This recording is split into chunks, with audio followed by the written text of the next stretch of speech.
are team number 6, and we are going to expose your PIA project explaining the topic of parabolic motion in a crossbow. The materials that were used in the elaboration of this prototype of a volley were wood. This was used in the base and in the support of the volley, 5 elastic bands, several wooden sticks to hold the bands from, cardboard. This was used for the elaboration of the form itself of the prototype.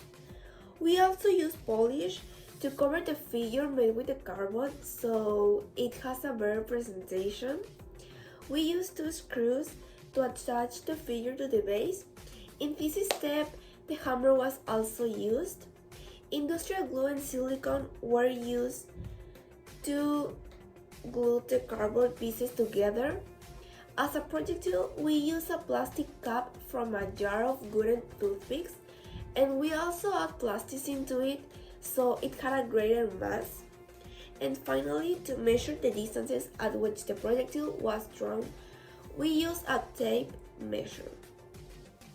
Now let's talk about the procedures.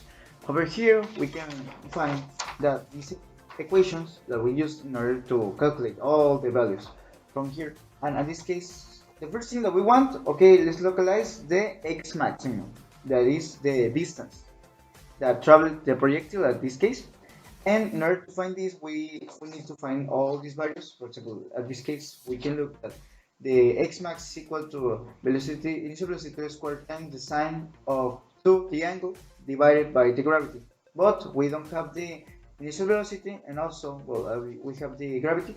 But yeah, this is important. That is the initial velocity. Also, it can be find this value with the tension of the ropes that, as in the future videos you will see, they exert a force in order to make a push from a zero initial velocity to another value that makes the projectile moves.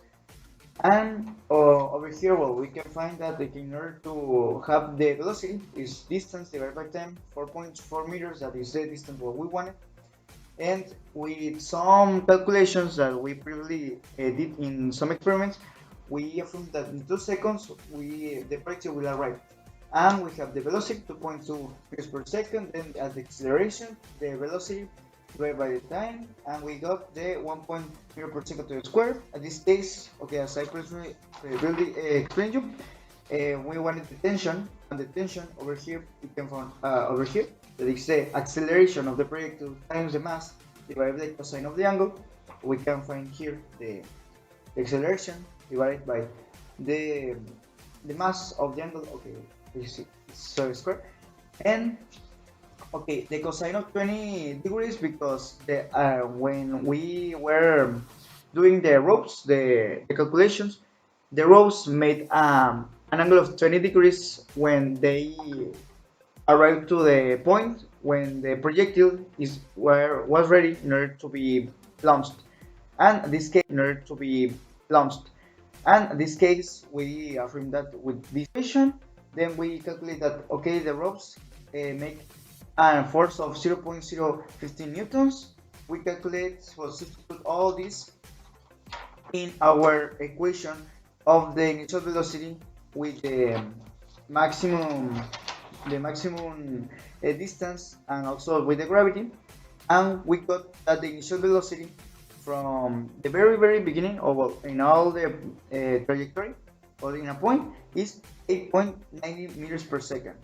And we substitute this with the equation of the distance, maximum distance, and we got that, as we probably affirmed, 4.4 meters as the total distance.